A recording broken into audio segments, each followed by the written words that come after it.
d'après de Jean-Marc Four. Jean-Marc, le Parlement européen est donc ébranlé par un scandale de corruption de très grande ampleur. 4 personnes écrouées en Belgique, dont l'une des vice-présidentes du Parlement pour corruption présumée au bénéfice d'un pays du Golfe, en l'occurrence le Qatar, c'est ce que dit la presse belge. Et pour vous, cette affaire est peut-être lourde de conséquences, et c'est votre monde d'après. Je vous livre ce commentaire de quelqu'un haut dans les cercles du pouvoir et qui connaît très bien les rouages européens. Ce n'est pas bon, c'est même mauvais. Cela alimente le côté obscur de l'image de l'Europe. L'affaire, il faut bien le dire, est presque extravagante. C'est peut-être le plus grand scandale de corruption qu'aient connu les institutions européennes, entre lobbying professionnel, romans d'espionnage et amateurisme façon pied nickelé.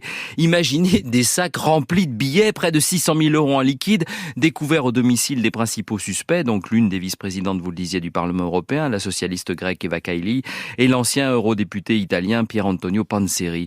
Les deux font partie des 4 personnes écrouées et tous se sont donc soupçonnés de corruption au profit potentiellement du Qatar, ce qui rajoute un piment supplémentaire à l'affaire en pleine Coupe du Monde de football.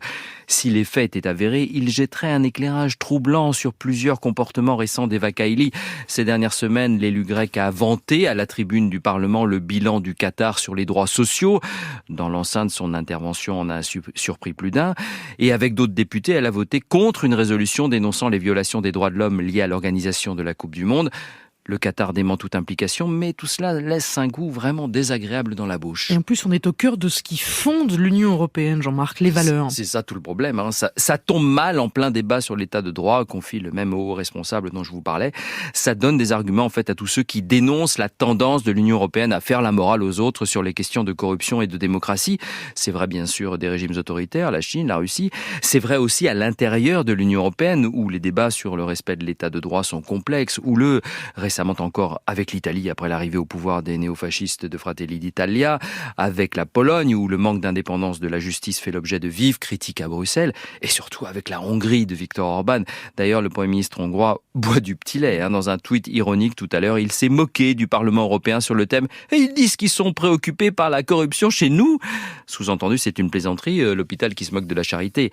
Oui, ça tombe mal, au moment précis où les Européens envisagent enfin de sanctionner financièrement Budapest, vu l'insuffisance des réformes hongroises dans le sens de l'état de droit.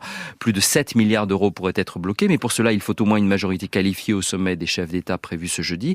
Et dans le contexte, ce n'est pas gagné. Ce scandale, c'est patatras. Et alors, on en vient aussi à se demander, Jean-Marc, s'il peut y avoir d'autres scandales de ce genre au sein des institutions européennes. Pour reprendre l'image de tout à l'heure, est-ce que le côté obscur de la force a gangrené le Parlement? Et si cette histoire n'était que la partie émergée de l'iceberg? Certains élus européens se posent la question. L'ONG Transparency International répond « Il y a une culture de l'impunité au sein du Parlement ». Le plus troublant, c'est l'absence de garde-fous sur les activités des anciens députés européens. Lorsqu'ils basculent dans le privé, rien aujourd'hui ne les empêche de faire du lobbying pour des institutions ou des pays sur lesquels ils ont enquêté en tant que parlementaires. C'est ce qu'on appelle les revolving doors, les portes tournantes. Le Parlement a bien besoin d'un comité d'éthique et de système d'alerte. D'ailleurs, l'un des faits troublants de ce scandale, c'est de voir que la police et le parquet belge ont mené leurs investigations dans la plus grande discrétion avant ce coup de filet, sans mettre au courant les instances européennes anticorruption, comme s'ils s'en méfiaient. En fait, il n'y a qu'un seul point positif dans cette affaire, c'est que les autorités grecques comme européennes semblent vouloir réagir vite, gel les avoirs des personnes concernées, suspension des responsabilités de Madame Kaili, et comme le confie une diplomate, la présidente du Parlement européen, Roberta Metsola, semble avoir pris le problème à bras-le-corps.